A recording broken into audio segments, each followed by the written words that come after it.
Terima kasih Anda masih bersama kami dalam Market Review. Ya pemirsa, terkait potensi digital banking di segmen BPR, tadi kami sudah ulas cukup banyak begitu ya di segmen 1 dan segmen 2, dan saat ini masih tersambung bersama kami Bapak Joko Suyanto selaku Ketua Umum Perbarindo. Kita coba lanjutkan kembali ulasannya Pak Joko. Ya, Mas, Pak Joko, ini masih terkait dengan potensi digital banking di segmen BPR. Tadi sudah cukup banyak begitu yang dijelaskan. Tapi kemudian jika tadi kita lihat ada kolaborasi yang sangat mungkin bisa dilakukan antara BPR dan juga fintech salah satunya. Tapi jika saya katakan dari sisi persaingan sendiri, apakah kemudian dengan masifnya perkembangan teknologi saat ini BPR masih cukup bisa bersaing dengan fintech yang ada, Pak Joko? Saya selalu optimis bahwa kita, DPR ini kan sebenarnya berdiri sudah sangat cukup lama. Ya. Mereka mempunyai komunitas yang tersendiri, jadi artinya mereka ini kelebihan-kelebihan dari DPR ini karena memang menyebar seluruh Indonesia, dan kemudian dari Aceh sampai Papua, dan berdirinya ketika dulu Pakto itu mengharuskan BPR di ibu kota kecamatan dulu. Nah, oleh karenanya keberadaannya itu dekat dengan UMKM, ya, menyebar seluruh Indonesia dengan pelayanan yang mudah, cepat, dan sederhana. Nah, sekarang dengan adanya pesaing-pesaing seperti fintech yang ada, dan kemudian pesaing-pesaing lain semakin kompetitif ini, kami sangat masih optimis karena bagaimanapun di dalam bisnis itu kita harus menciptakan keunggulan competitiveness-nya. Jadi keunggulan-keunggulan yang kami bangun tentunya selain price competition juga brand competition.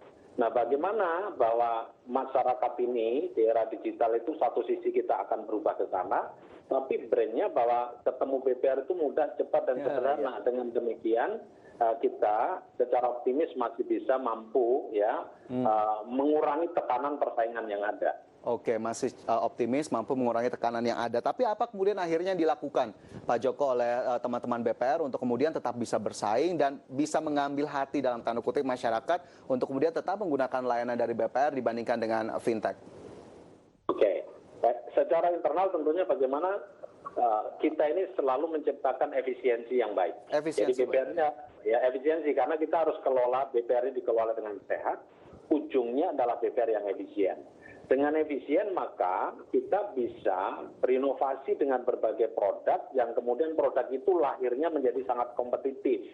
Baik itu dari sisi pricing maupun dari sisi yang lain. Itu satu hal.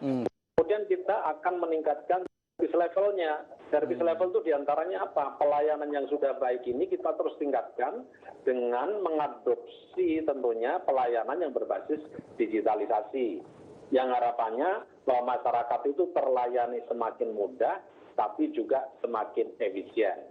Itu yang kita lakukan. Terus kemudian yang ketiga langkahnya adalah terus bagaimana kita meningkatkan skill sumber daya manusia. Karena pada saat ini adalah pada era 4.0 ini anak-anak milenial, approach-nya juga kita harus mengadopsi, harus menyesuaikan kepada apa market-market yang sekarang ada, utamanya kepada anak-anak milenial. Maka kita juga terus mengedukasi kepada publik, baik itu di lingkungan kampus, ya mahasiswa-mahasiswi untuk lebih dekat mengenal dengan BPR. Jadi literasi, edukasi yang terakhir kita terus tingkatkan kepada publik.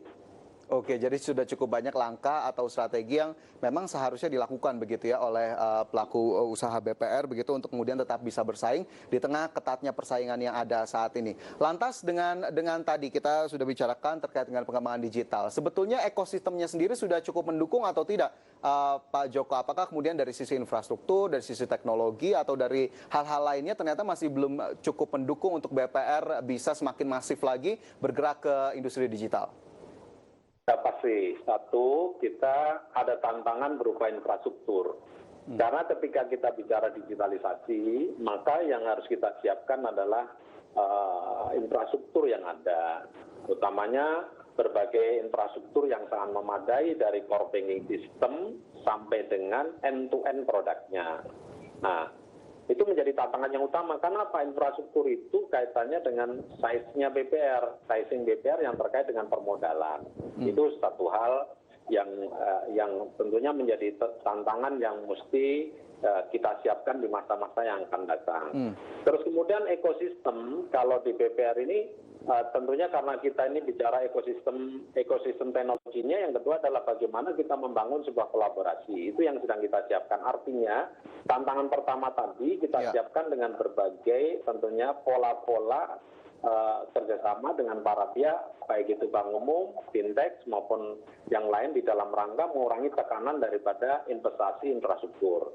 Nah, kemudian mengenai ekosistem, sebenarnya kalau di marketnya BPR ini marketnya kan memang kita ini kebanyakan atau mayoritasnya adalah memang UMKM yang kita bina. Jadi kita ini sudah punya klaster-klaster community di daerah yang harapannya ini nanti ketika program ini didigitalkan, kita sudah punya klaster market yang memang benar-benar efektif, kemudian efisien karena mereka sudah punya community-community yang ada di UMKM yang ada di daerah. Jadi sebenarnya sangat support marketnya itu terhadap perilaku yang kemudian kalau kita rubah menjadi digital.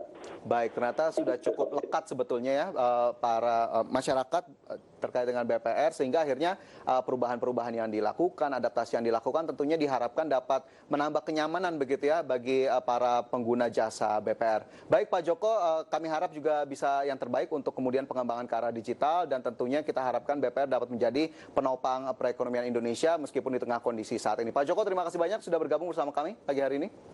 Ya, sama-sama Mas Fajar. Terima kasih. Ya, sukses Assalamualaikum. selalu. Waalaikumsalam warahmatullahi wabarakatuh. Ya, pemirsa, iDirectional akan segera kembali dengan bahasan terkait dengan potensi industri digital. Tetaplah bersama kami.